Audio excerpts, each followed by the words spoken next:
Wait a minute. You're watching this episode on YouTube. I know, very observant. Did you know that One Sock Radio is actually available on a bunch of music streaming sites?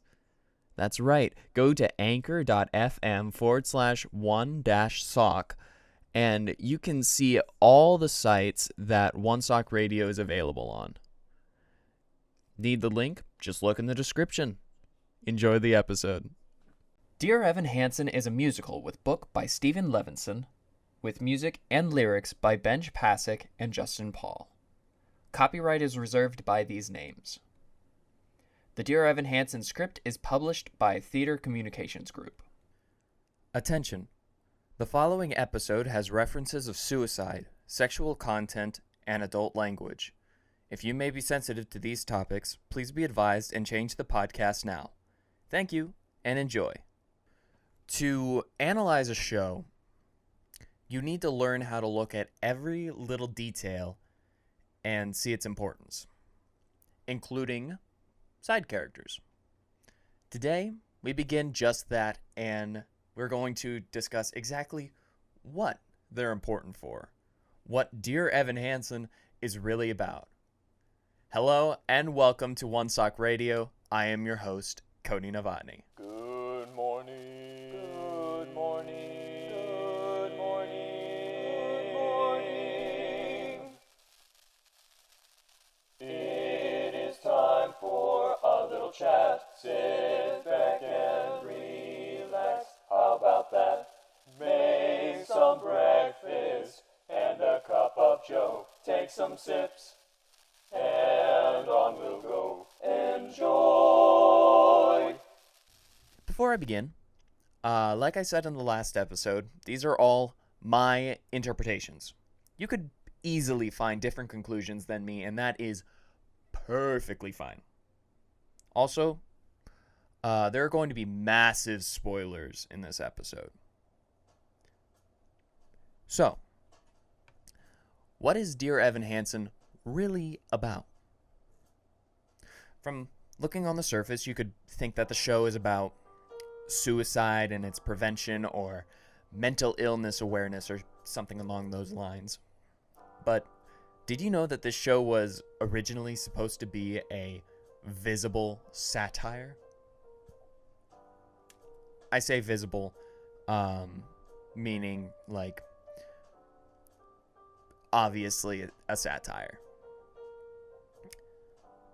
Specifically about wanting to be a part of a tragedy.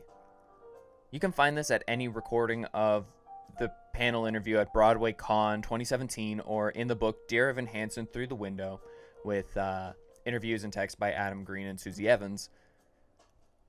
Benj Pasek and Justin Paul specifically mention the tragedy of 9/11 and how people around the nation collectively wanted to be a part of the mourning. How this is described in the show now is through the fact that every character tries to get something out of the tragedy of Connor's death. Not to spoil the coming episodes, Jared tries to get a monetary gain out of it. Elena wants approval of her hard work. Evan clearly has several personal gains out of it, and so on. But something I've also learned as a playwright, specifically from this show, is that you can't control what your audience is going to take away. So, elements I have found outside of this intention was forgiveness, healing, and the moral dilemma that tragedy imposes on us. The show is not a teaching show.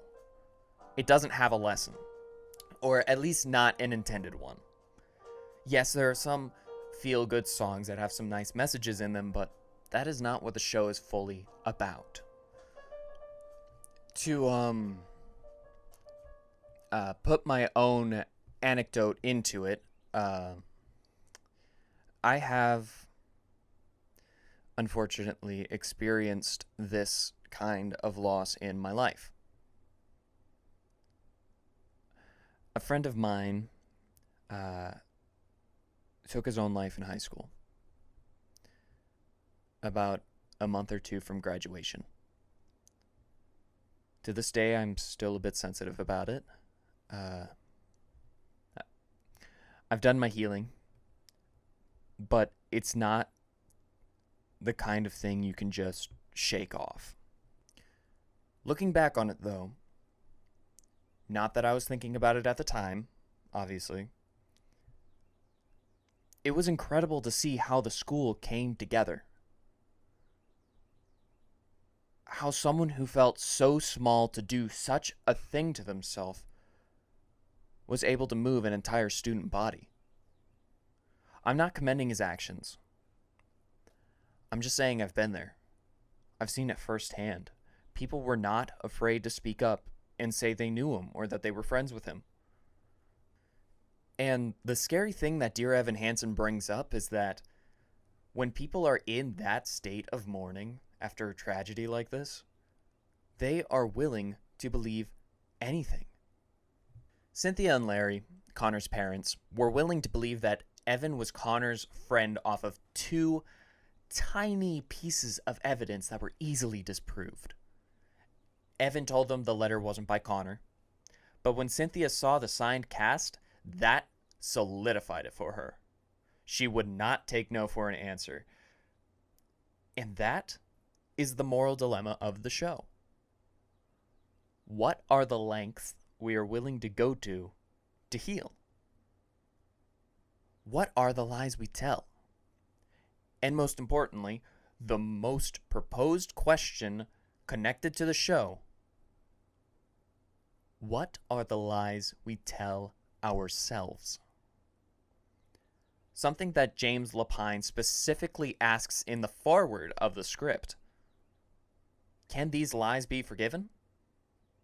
Is forgiveness possible for others? For ourselves?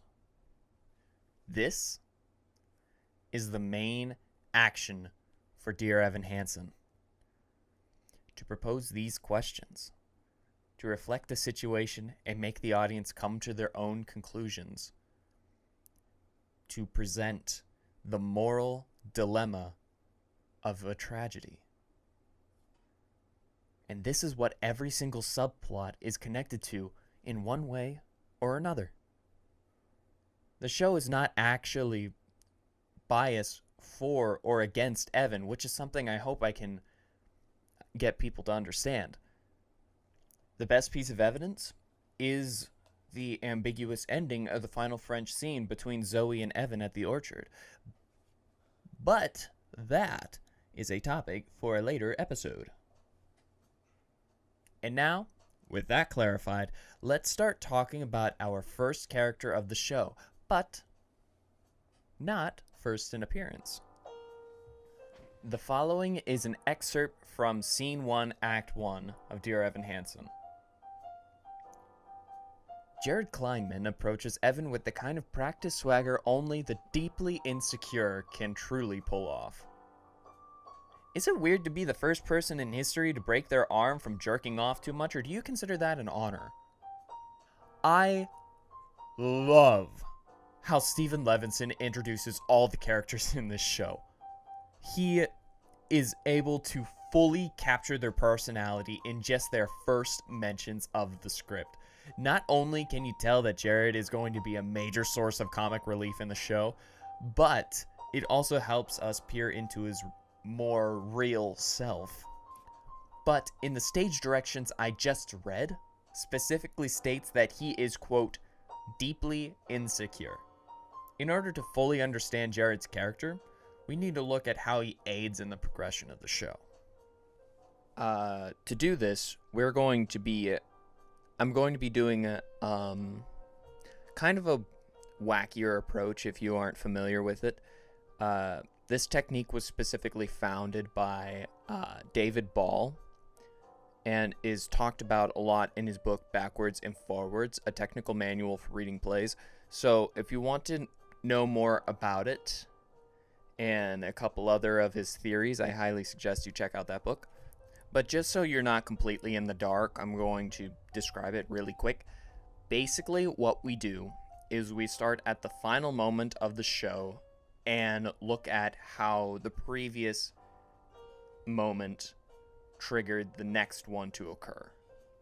And we do that up to the beginning of the show. So, to avoid a full 5 minutes of me vomiting out Jared's journey, I'm going to sum it up really quick. So, hold on tight. Basically, when Jared leaves at the end of Good For You, the last moment we see him, he is heartbroken by Evan after a very cold remark. In moments leading up to this, Jared tells Evan he is being hypocritical and getting significant personal gain. After being told he can't write himself into the story, which happens after he joins the Connor Project, which he was helping Evan write the letters for after telling the lie to the Murphys, which Evan told Jared after the trip to the principal's office. Before that, Jared told him that Connor was going to ruin him with a letter, referencing back to the moment that Jared provoked Connor with a cruel attire joke, which before that, Jared was making fun of Evan's broken arm. And I hope that wasn't too wacky.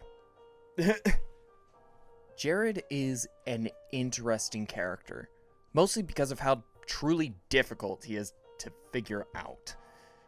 Because, unlike literally every other character, he doesn't have a theatrical or musical moment that we can call to that peers inside of him. One that allows us to see what's going on inside his head. The only real thing we get is Good For You and this stage direction in scene 1. Jared Kleinman approaches Evan with the kind of practiced swagger only the deeply insecure can truly pull off. With this, we can infer that Jared is using a persona for most of the show. People don't practice a strut for no reason. Clearly, he is trying to get people's attention or have his body language scream, I know what I'm about. I'm cool. and we see this loudmouth trying to be cool persona for most of the show.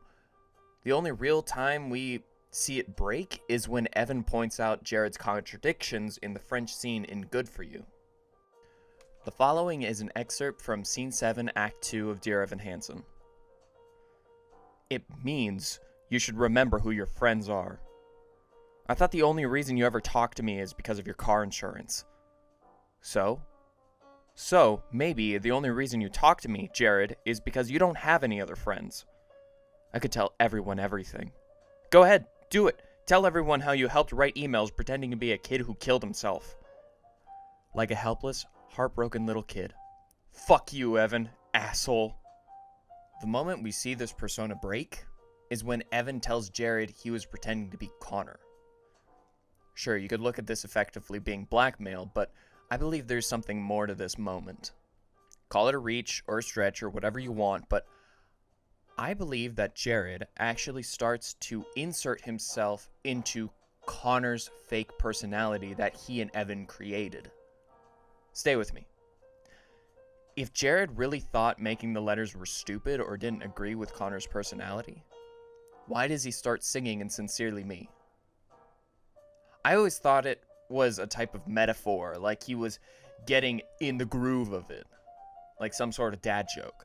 But looking at these two moments, I believe Jared either found pretending to be Connor as an outlet for his real personality, or that after writing in the first person about how Connor is such a good friend with Evan, he starts to feel like Jared, is good friends with Evan.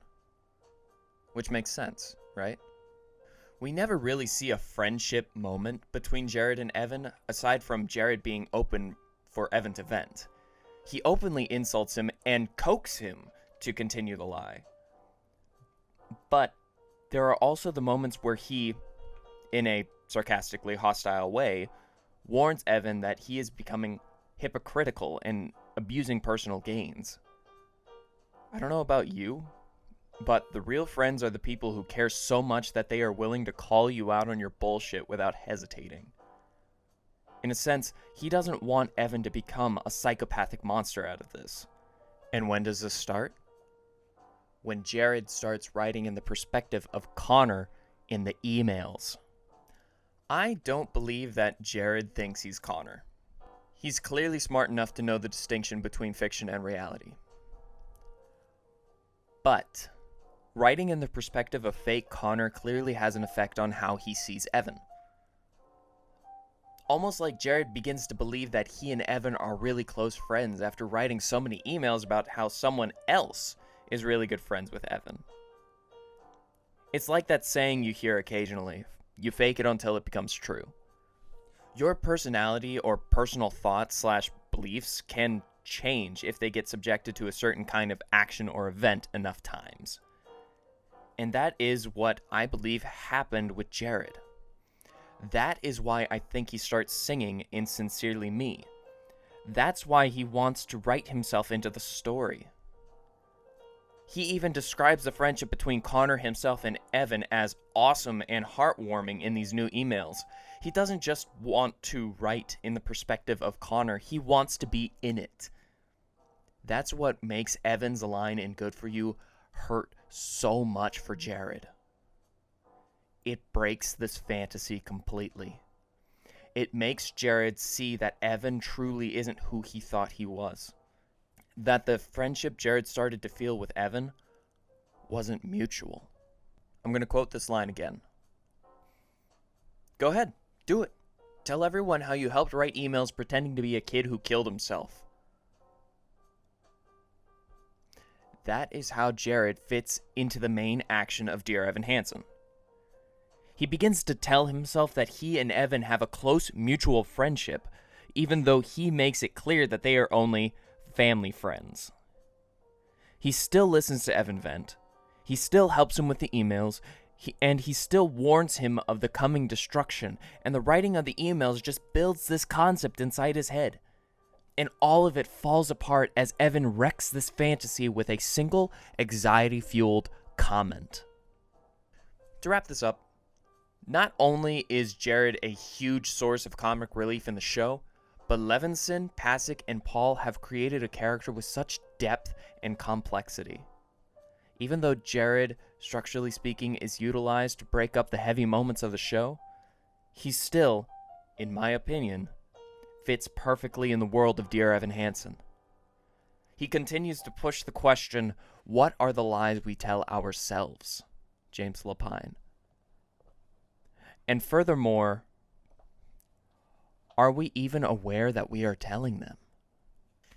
And on that uplifting note, I hope you enjoyed episode 2 of my Dear Evan Hansen analysis. You know, I was honestly surprised to find just how dense this show and each of its characters really are. So, I hope you show up for the next episode where we talk about co-president, as well as a slew of other titles, of the Connor Project, Elena Beck. Before I leave, you are valid whether you like the show or not. Just remember, ask the wise, don't criticize. Have a good one. Your company was just swell. I hope you enjoyed our little prank. Please have a good morning and a wonderful rest of your day. One Sock Radio is self-produced, with readings, script, and music by me, Cody Novotny.